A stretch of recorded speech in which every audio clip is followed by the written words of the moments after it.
Welcome to new TV Telugu. ఇప్పుడు AP top 10 చూద్దాం. ఉర్వకొండ నియోజకవర్గంలో ఆయా గ్రామాలకు చెప్పిన హామీలు అన్ని నెరవేర్చే దిశగా పనిచేస్తామని రాష్ట్ర ఆర్థిక శాఖ మంత్రి పయ్యావుల కేశవ్ పేర్కొన్నారు. కూడేరు మండలం ఎంఎం హల్లికి సంబంధించి నూతనంగా నిర్మించిన తారు రోడ్డు ప్రారంభోత్సవ కార్యక్రమంలో మంత్రి పాల్గొన్నారు.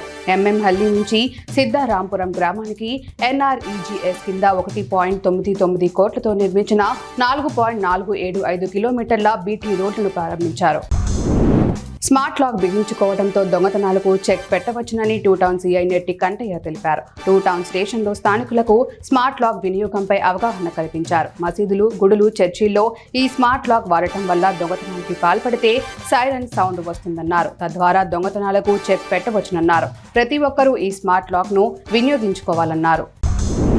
తుఫాన్ నేపథ్యంలో ప్రభుత్వం తేమ శాతంతో సంబంధం లేకుండా ధాన్యం కొనుగోలు చేపట్టాలని సిపిఎం సీనియర్ నాయకులు వాకా రామచంద్రరావు డిమాండ్ చేశారు. మోపిదేవిలో ఆరబెట్టిన ధాన్యాన్ని ఆయన పరిశీలించారు. ఈ సందర్భంగా ఆయన మాట్లాడుతూ రైతులు తీవ్ర ఇబ్బందులు పడుతున్నా ప్రభుత్వం కనీసం పట్టించుకోవడం లేదన్నారు. ప్రభుత్వం ప్రకటనలకే పరిమితం అవుతుందని, వాస్తవ పరిస్థితుల్లో రైతులు ఇబ్బందులు పడుతున్నారన్నారు.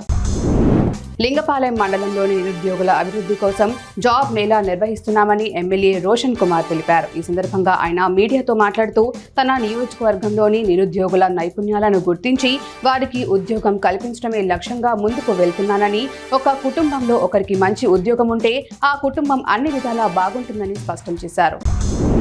ప్రభుత్వం అందజేస్తున్న ఎన్టీఆర్ భద్రతా పింఛన్లను లబ్ధిదారులు సద్వినియోగం చేసుకోవాలని నరసన్నపేట ఎమ్మెల్యే బగ్గు రమణమూర్తి తెలిపారు. తెల్లవారుజామున పోలాకి మండలం మబగాం పంచాయతీ గజపతి నగరం గ్రామంలో భరోసా పింఛన్లను ఆయన అందజేశారు. ఈ సందర్భంగా ఆయన మాట్లాడుతూ డిసెంబర్ 1వ తేదీ ఆదివారం రావడంతో ముందస్తుగా పింఛన్లను పంపిణీ చేస్తున్నామని ఆయన స్పష్టం చేశారు. ఈ కార్యక్రమంలో అధికారులు పాల్గొన్నారు. రైతులకు అండగా కూటమి ప్రభుత్వం ఉంటుందని ఎమ్మెల్యే నల్లమిల్లి రామకృష్ణారెడ్డి అన్నారు. పెదపూడి మండలం పెద్దాడలో రైతులను కలిసి ఆయన మాట్లాడారు. కూటమి ప్రభుత్వం అధికారంలోకి వచ్చాక రైతులు ఆనందంగా ఉన్నారన్నారు. వైసీపీ పాలనలో ధాన్యం విక్రయించాలంటే తీవ్ర ఇబ్బందులు ఎదుర్కోవాల్సి వచ్చేదని విమర్శించారు. ఈ కార్యక్రమంలో పలువురు కూటమి నాయకులు పాల్గొన్నారు. కాణిపాకం శ్రీ వరసిద్ధి వినాయక స్వామివారిని సీసీఎల్ఏ ప్రిన్సిపల్ సెక్రటరీ ముత్యాల రాజు కుటుంబ సమేతంగా దర్శించుకున్నారు. ఈ సందర్భంగా చిత్తూరు జిల్లా కలెక్టర్ సుమిత్ కుమార్ ఆయనకు ఘన స్వాగతం పలికారు. స్వామివారి దర్శనం అనంతరం వేద పండితులు వేద ఆశీర్వచనాలు ఇచ్చారు. ఆలయ తీర్థ ప్రసాదాలతో పాటు చిత్రపటాన్ని అందజేశారు. ఈ కార్యక్రమంలో ఆలయ ఈవో గురుప్రసాద్, ఆలయ అధికారులు, అర్చకులు పాల్గొన్నారు.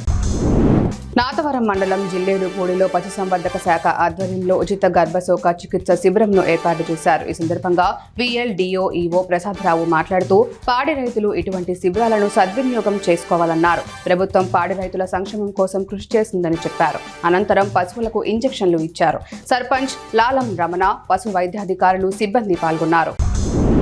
చంద్రగిరి మాజీ ఎమ్మెల్యే చెవిరెడ్డి భాస్కర్ రెడ్డి తన రాజకీయ స్వార్థ ప్రయోజనాల కోసం చంద్రగిరి ఓటర్లను వాడుకోవడం మంచిది కాదని చంద్రగిరి ఎమ్మెల్యే పులివర్తి నాని హితవు పలికారు. తిరుపతి ప్రెస్ క్లబ్ లో మీడియా ముందు నాని మాట్లాడుతూ యలమంద గ్రామంలో జరిగిన మైనర్ బాలికకు సంబంధించిన పోక్సో కేసు ఘటనను చెవిరెడ్డి సోషల్ మీడియాలో ఆయన రాజకీయ ప్రయోజనాల కోసం ప్రచారం చేసుకోవడాన్ని తప్పుపట్టారు. బేస్తవారిపేట మండలం చింతలపాలెంలోని 250 సర్వే నెంబర్ ప్రభుత్వ భూమిలో కొంతమంది ఆక్రమంగా నిర్మాణాలు చేపట్టారని ఎంఆర్పీఎస్ నాయకులు నిర్వహించిన మీడియా సమావేశంలో ఆగ్రహం వ్యక్తం చేశారు. ప్రభుత్వ భూమిని 2020వ సంవత్సరంలో ఆక్రమంగా ఆక్రమదారులు రిజిస్టర్ చేయించుకొని రియల్ ఎస్టేట్ వ్యాపారాన్ని చేస్తున్నారని చెప్పారు. ఉన్నత అధికారుల దృష్టికి ఈ విషయాన్ని తీసుకువెళ్లామని ఎంఆర్పీఎస్ నాయకులు అన్నారు.